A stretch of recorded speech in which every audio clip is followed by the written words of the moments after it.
So the Atlanta trip. Yeah. But talking about what we was doing down there, our experiences down there. Yep. How shit went. Yep. You are now tuning in to the Awkward Thinking Podcast. Let's go. You ready? Let's get it. You know, I'm gonna count myself down. 3, 2, 1. Welcome back to the Awkward Thinking Podcast. I'm your boy Nas, aka Sticks. What up? I'm Vince. And we are the friends you never knew you needed. The niggas that lay long pipe on. Say no. The Awkward Thinking.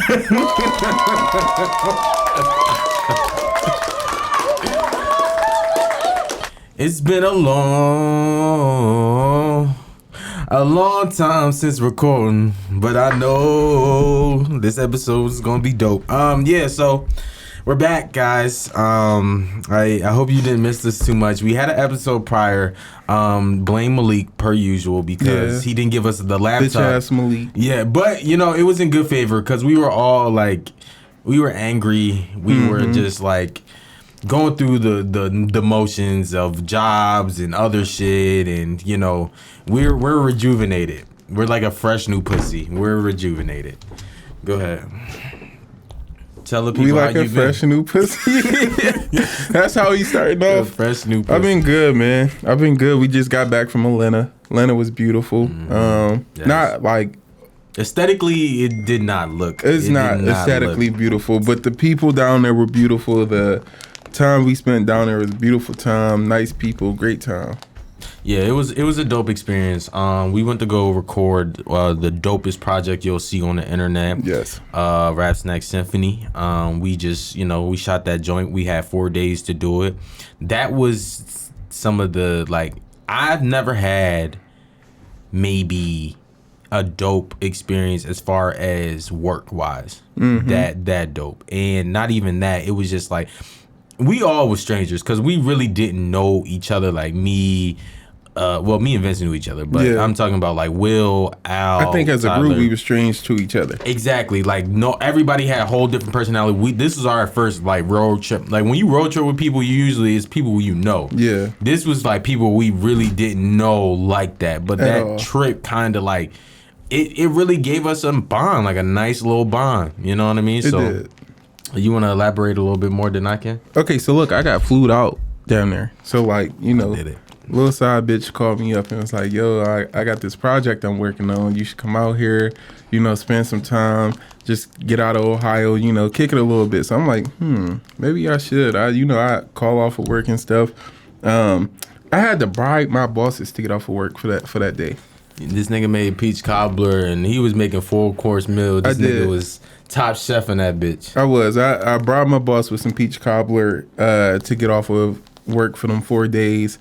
And I think they understood that it was a big opportunity. They know that we are planning on moving to Atlanta at some point, and they know like, even though my job could be cool, that's not what I want to do for the rest of my life. They know that. They know, whatever. So they let me go down there. I go down there with Nas and them. The trip was just, I don't know, it was a good trip. Man, like, it's so undescribable, but you can describe it. Yeah, like, it's a work trip, so you're not expecting to really have too much fun, but it was just nice to not, like, you working, but it don't feel like work, number one, when you going down there. It does not feel like you working, like, and really it's y'all that's working, that's supposed to be working. I'm just there as a tag along for the most part.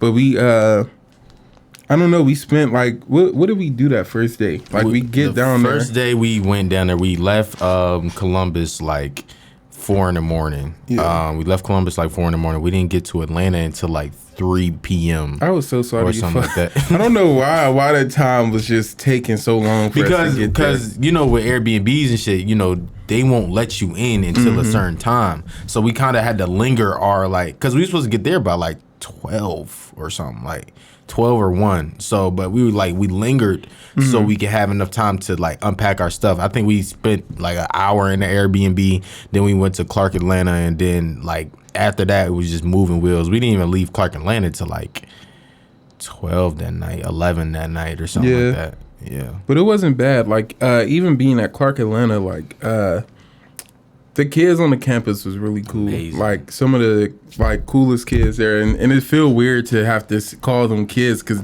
them people grown as fuck. Like they 20 something or whatever. I ain't gonna lie, yeah, y'all 20 something, but like y'all look like kids. They I did. ain't even gonna lie. Like They look like I was like, children. am I at a high school? That's how I felt. Like for some of y'all look grown, 7 years in, but some of y'all was looking young in there. Yeah. What did we do? Like what? Tell them about the project. So Rap Snack Symphony, it's my baby. I created this at a time where, should I give them the origin story? To who? The origin story of it? You could. All right, so yeah, it was my baby. You know what I mean? Like I was coming out of college. I didn't really have much. I really didn't have much, but the shit I had from college, and I just wrote about it. Like I knew something was missing in the music industry and something was missing in the entertainment, and I knew that this project would set the tone for just more things to happen. And I know how small certain HBCUs are, and they do need that exposure. They do need the band equipment. They do need recruitment, just so many won't close down. You know what I mean? So with a company like Rap Snacks, and I'm blessed and I'm honored to even, get the opportunity, and they took the chance on me to create this. It's just they work to uplift, for that project. So that's why it's working hand in hand for that. But yeah, it was just, that was one of those projects where I wanted to cry the first day we was there, because it was just like, nigga, I was crafting this. I was laying on the floor. Like the place that we live at, I was not a resident at that motherfucker yet. I was just writing that shit. I was calling people up, seeing how they sound, but I ain't had the money at the time. Not saying I was using other people's money, but I'd rather give it away to, I was using other people's money, but I'd rather give it away to that. I'd rather give my idea away to see it come to life, because more ideas will come from this and more opportunities will come from this. So I'm not mad at that, for that coming about. But yeah. I think going down there was just a nice chance to get away from up here too as well. Like niggas wasn't depressed, but we was not like I feel like 100% ourselves. Like it's not bad being up here, but it from work. I feel like what it is, we don't take enough vacations. We don't take enough like just personal time. And again, this was a work trip, but it turned into a vacation because what we were doing was fun. It was something that felt like it felt important. It felt like I was doing something, giving myself to something, not greater than me, but at least like something of importance. I know, like I missed out on them days of work or whatever, and I had to. Like I had to call in another day, like one more extra day, and be like, oh, I won't be able to come back there. And like my boss was a little upset, but like the way I look at it, I know, yeah, I missed the day of work or whatever, but that day of work I missed a year from now, nobody's going to think about that day of work that I missed. That's not going to be in anybody's head.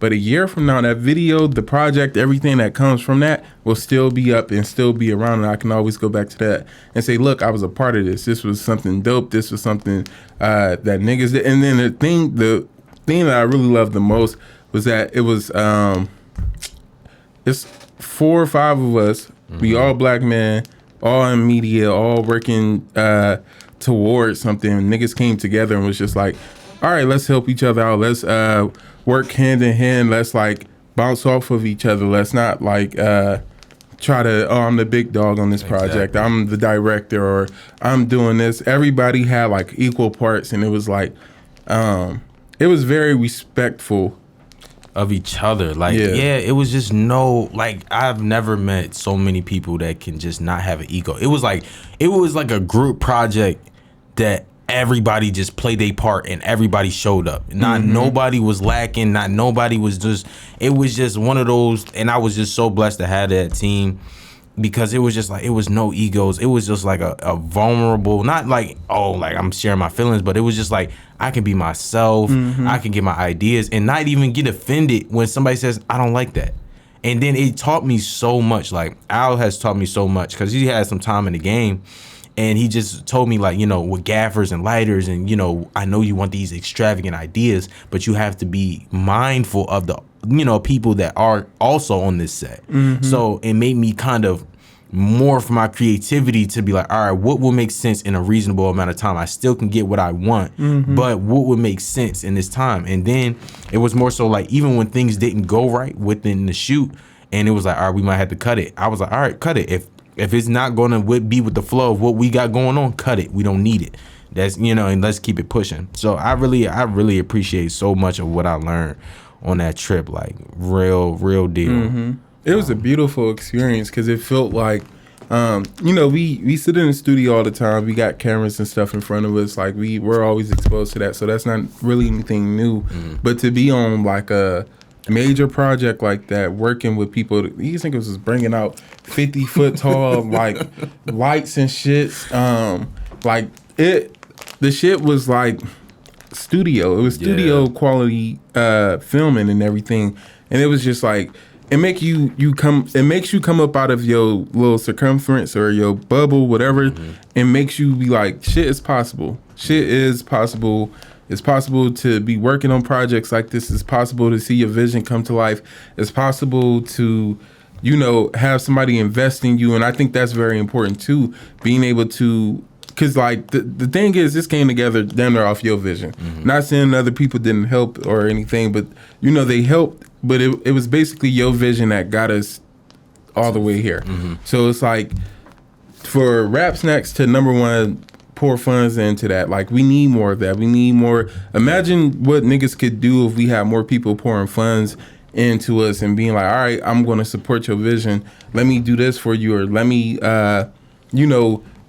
just imagine what niggas could do if we had more money. And that's what I appreciate, at least with the internship. You know what I mean? Because I started off as an intern. I created this, and they was like, pitch it, and whatever idea is the best, we're gonna go with it. So this is something I'm like, all right, I know this is a surefire, thing, but this is why I say is power inside an internship. It may be free, but you can still utilize it for you to get paid, or you to utilize to you to, show your strides and get into that. Because once you show them, all right, I can do this and you can do that. Yes, it's sometimes usually a guaranteed job, but sometimes it's not. But I will say to these companies, stop using these interns for these great ideas and start putting those people in position to create their idea and to create their vision. Because once it is too many cooks in the kitchen, it's not chores anymore. You know what I mean? And I think that was one of my biggest bouts on this. It was still mine, but it wasn't mine this time around. You know what I mean? It's still, this is the company's now. You know what I mean? And I have to now cater to still use my vision and use all my creativity, but I have to still cater to the wants and needs that the company wants to see now. You know what I mean? So that was my biggest thing with it. So yeah, interns, y'all do y'all thing, keep doing y'all thing, you know what I mean? And really just don't let nobody use you. Don't let nobody, take you out of your element or whatever the case is. You just got to go hard at it. You want this dream. Nothing's going to come easy. I know every time in this media field, you come out of college, you think, oh, I'm about to be a big star. I'm about to be that. That shit don't happen that way. You got to work. Sometimes it's very discouraging.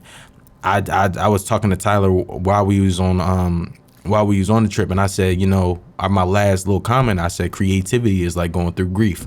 You get real excited for it, and it's this big thing, and then the doubts start coming in. How is this about to happen? How is this? And then you get re-excited because then this, and then something goes wrong, and it's not how you imagine it. So you go through so many different emotions when it comes to being creative.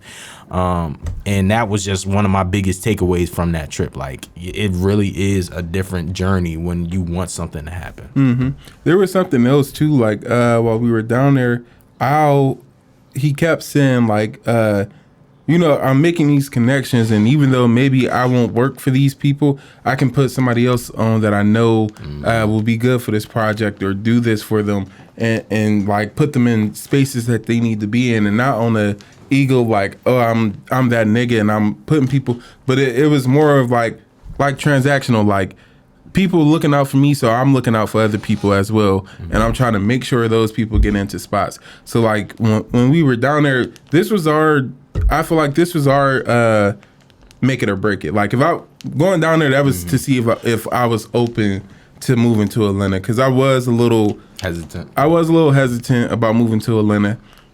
So going down there was like, all right, come down here, let's check some shit out and see if this is somewhere you want to stay at.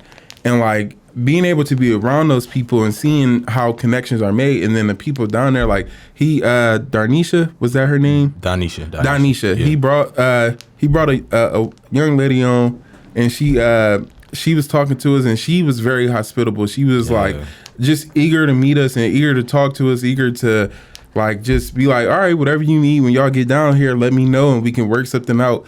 And like it was like, okay, y'all do this and y'all do that. Okay, I got a studio, I do this and I do that. Maybe we can work hand in hand and see how that goes.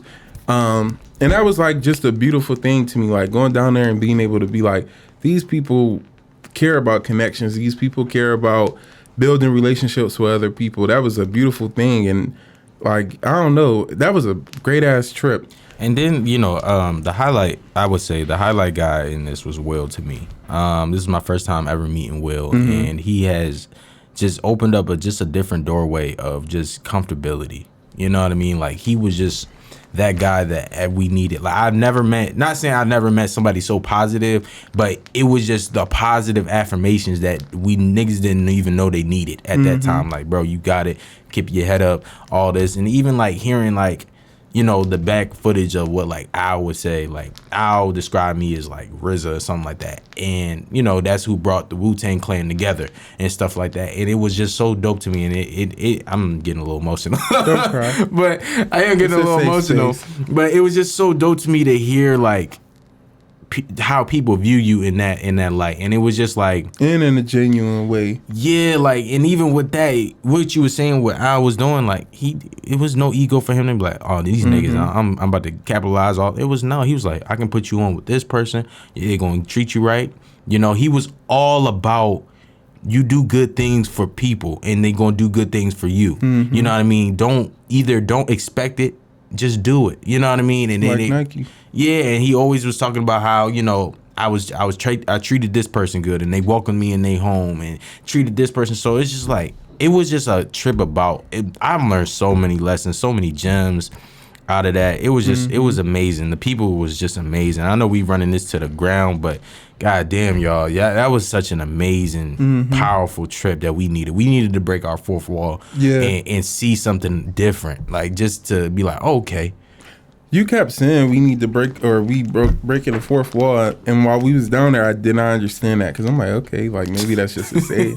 But then, like getting back, it really hit me when we was on our way back because I'm like, damn, we did just go out there and experience something we've never really experienced, and it kind of not out of body, but kind of out of our own worlds and shit. So that's like what breaking the fourth wall is. Like you get to come out and you see so much shit going on, so much beautiful shit going on. You like, this shit real. Like again, being on a big ass set, and not just being on the set, but being people who are orchestrating it. Well, he's orchestrating it, but being a part of that and being able to give my input was like, I would have never. This shit you see on TV, you see people working and doing shit like this on TV. I would have never thought, let me not say I would have never thought, but to see myself there was very affirming. It was like, it's possible, nigga. This is like, this is very obtainable. This isn't out of reach how we think it's out of reach. Yeah. And, with anything, Atlanta, it was good. But it's just like, let me tell you something about Atlanta, though. Atlanta, everybody got something going on. It don't matter what you do or how you do it. It's either the land. I call it the land of the lost because some people be lost in the motherfucking sauce out there, and it just be people be bigging themselves up to who they are not, and then some people be real bona fide hustlers out there. And it's just like, but the lost people be weighing out more than the genuine people out there. I can say that. But we did meet some dope people that was in the city of Atlanta, but. Yeah, Atlanta, y'all got some good strides. It's more bad people than it is good people in that city, I would say. You just gotta find the good people. It's like finding gold. Yeah, it was a lot of like just working on certain stuff. You would hear certain things, and it would be like, this isn't coming from a genuine place or a place of like really feeling humble. You can't say, yeah, I'm being humble about this, and then be like, oh, and then this and that and this, because it's like, what, nigga? That's not being humble. That's not what you're saying to me on the camera. Like, what you saying is not matching up with how you moving.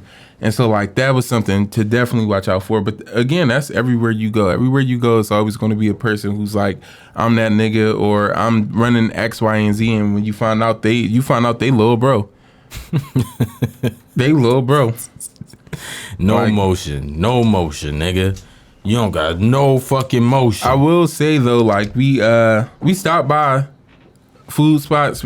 We didn't get to do a lot of like exploring, yeah. With food, we really just stuck to chicken. I got like chicken tenders 2 days in a fucking row. They weren't bad. Zaxby's though.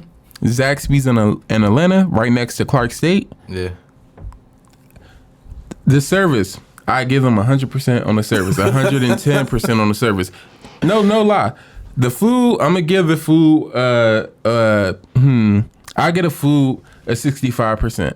Yeah, I give it a 6. A 6 out of 10. I give it a 6. It's like the McDonald's of wings out there. Like it's just it's more convenient to eat the Zaxby's. Yeah, it just wasn't.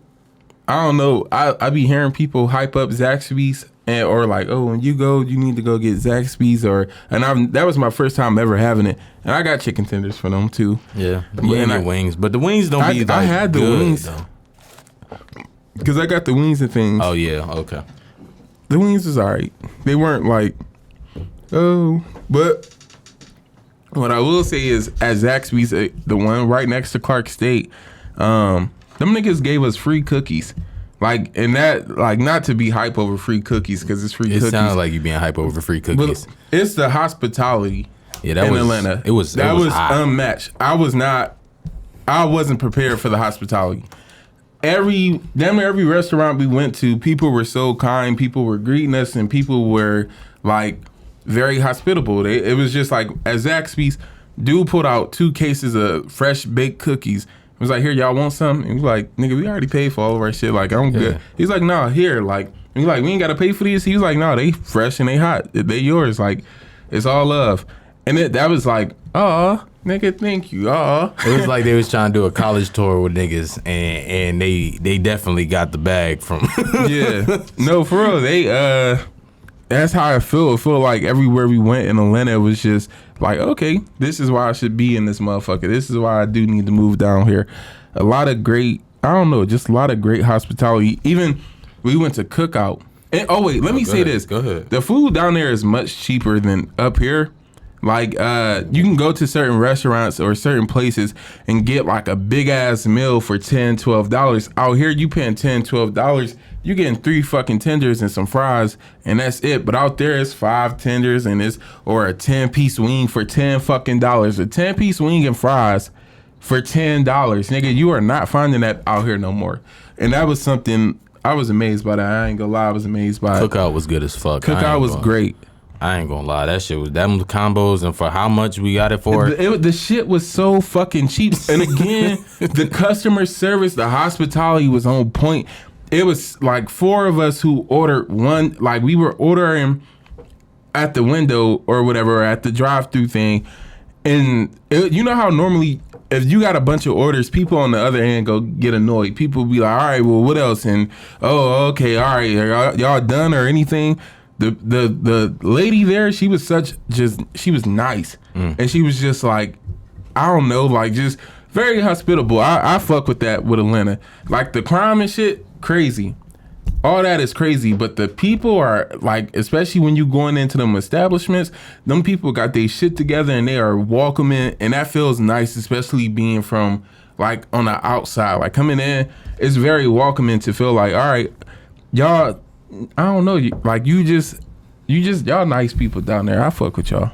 So I do, we get calls from people, and you guys haven't been fucking calling our phone. So if you want to call 513-318-9010, I think, or 1090, one of those. Don't call no random motherfucker, but yeah, call us at those numbers. But somebody did send us a message in the DM, so they wanted some advice from us. It says, I ain't gonna say the name. Should I leave the name anonymous? Yeah, leave the name anonymous. She says, hey, I missed this. My name is blank. I was wondering if you guys could give me some advice in the next episode, in the next segment. When you let your guard down when you're talking to someone and peeping the red flags early, because for me, I love hard just to get done. Oh, just to get done worse and just to get done in the worst way. God damn. For example, I recently got out of a relationship that I had been getting cheated on during the whole relationship. But mind you, I thought I was doing everything right. I got him Christmas gift, birthday gifts, and decorated my room and surprised him with dinner and for his birthday.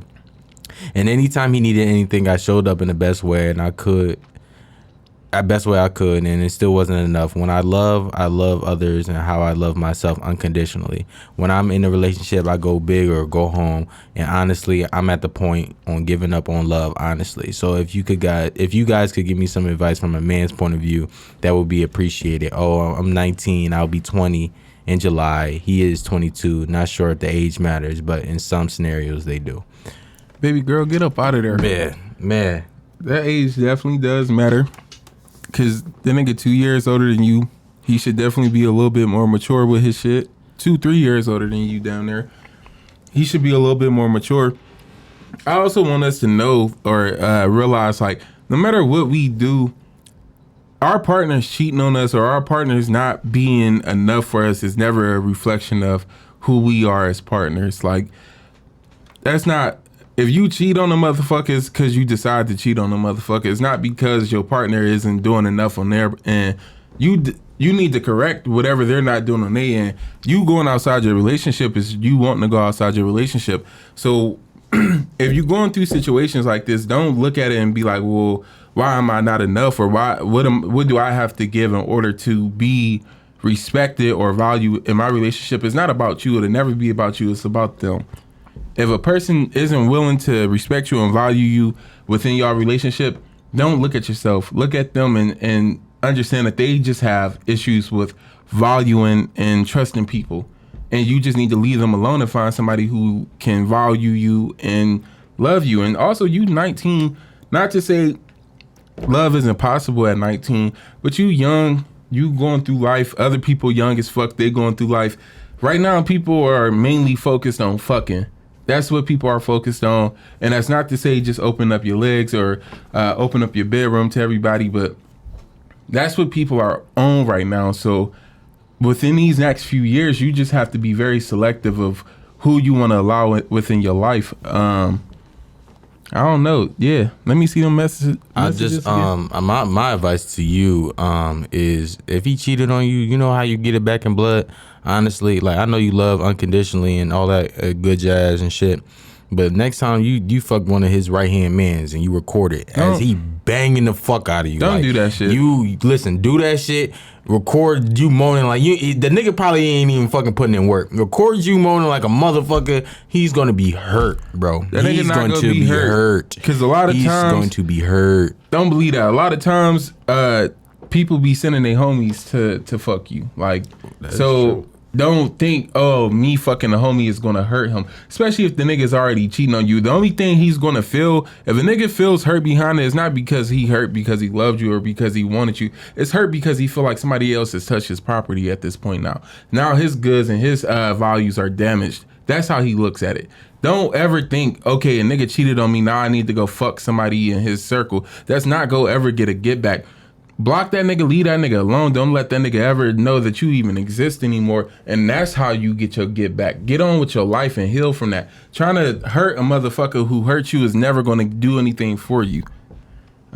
He swear he like the guru, but nah, for real though, like just if you love unconditionally, we just talked about that in the past episode about you doing good and just loving people, but you just really got to just like, I don't know, you just really got to just focus on you. You know what I mean? You still young, like you still got time to, love is, and that's like, seems like it's like your first adult love. More adult love is to come. Isn't, just because you felt like that was the love right then and there, it's not. It's so many different levels of it. Love is a very painful, beautiful thing. And you go through it sometimes. Mm-hmm. You go through it sometimes. So yeah, that's all the advice. Send them 5 attachments to his best friend. Hold on. That's all I gotta say. And like, I know a lot of us be like, we love hard, and sometimes I don't think we love hard. I think that we just grow too attached to a person. So try to, I don't know, do some work and try to focus on like detaching yourself, especially if you ain't been in a relationship with the person long enough. Like, to me, to be able to love hard, we need to be in there for a few years, or maybe not at least a year. So allow things to take place in the relationship first before you like, okay, I love hard and I'm trying to be this for this person and everything.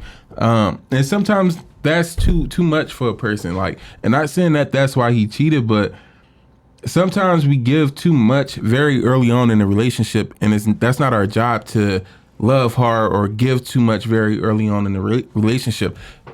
Understand that person, get to know that person very early on. Don't, okay, I just love you and I'm gonna treat you how I want to treat you because this is how I like to be treated, which is a good thing, but that person needs to be able to be appreciative of those things. Y'all need to be able to identify when a person doesn't appreciate the kind of love that you're trying to give them. And again, everybody does have different love languages and love styles. So make sure that when you are loving hard, or when you trying to give that love, make sure that person is able to receive that. Make sure that they're willing to give that back to you very early on. Don't force it. Don't force the love aspect. Don't force that.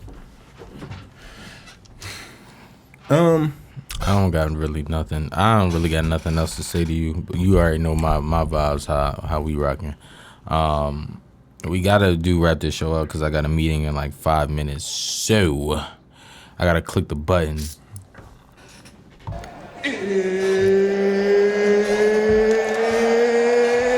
Giving y'all something because we didn't give you nothing that whole week we was gone.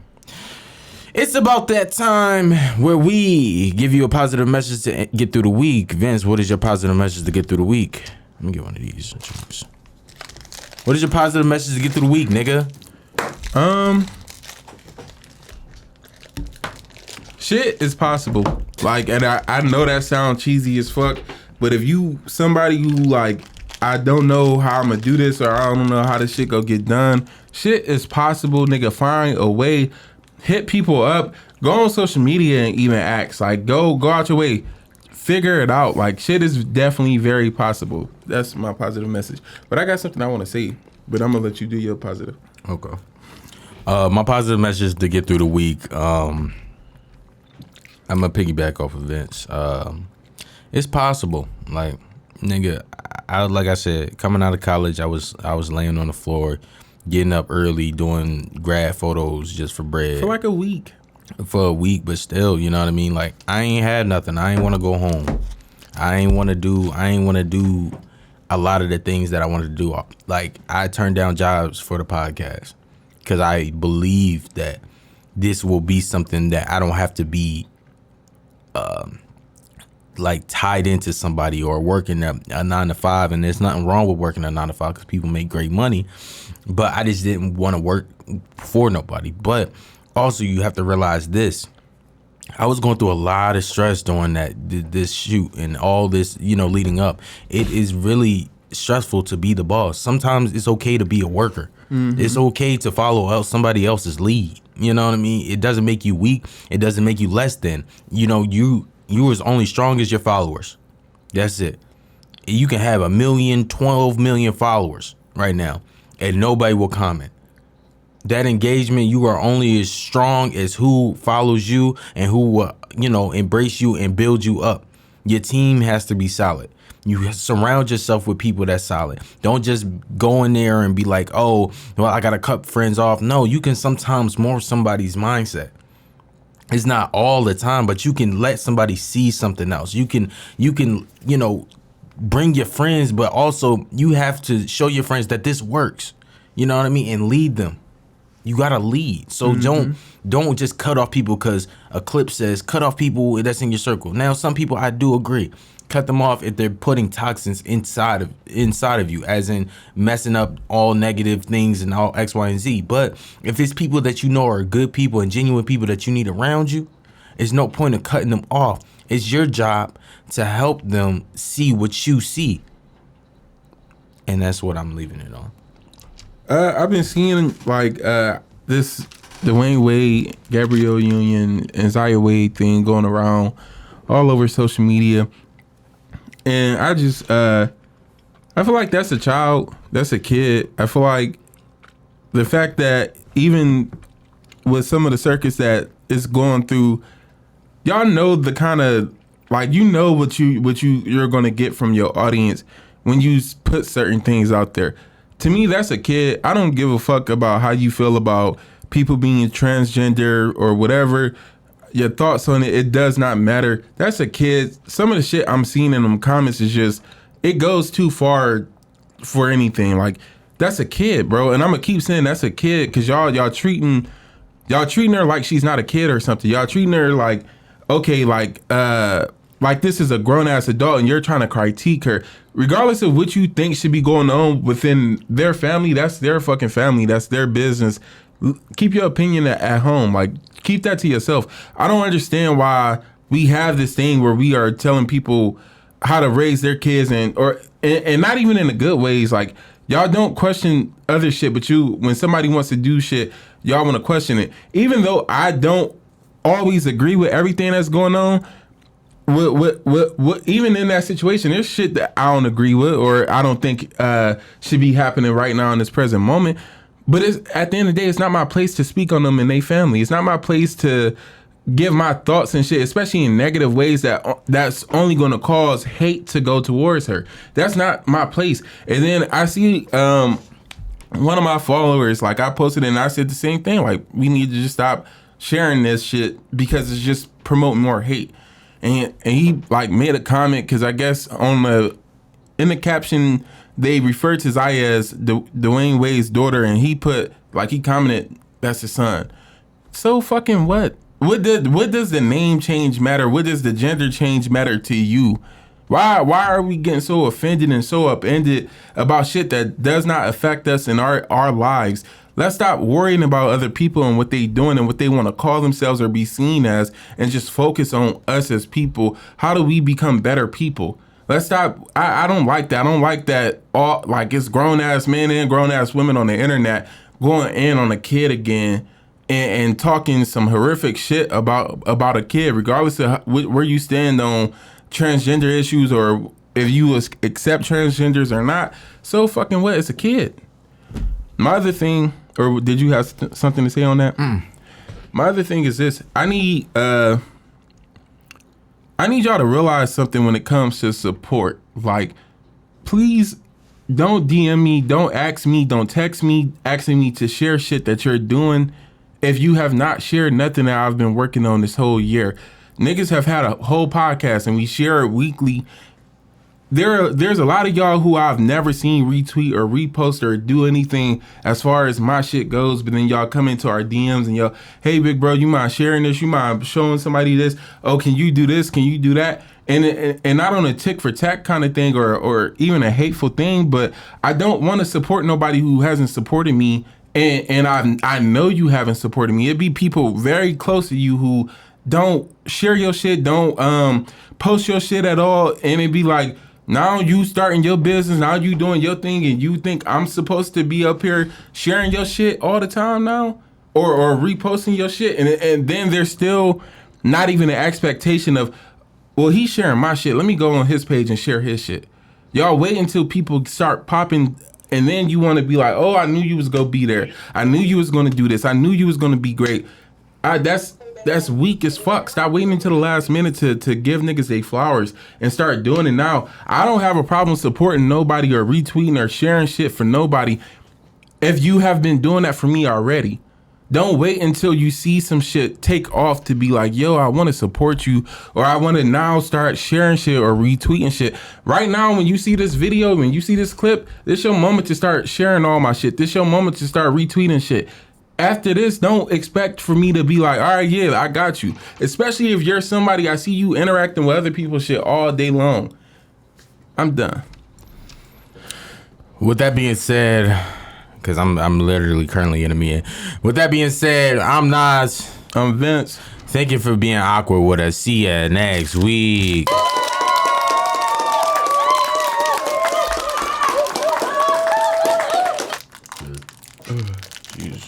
Next week, I'm going to talk about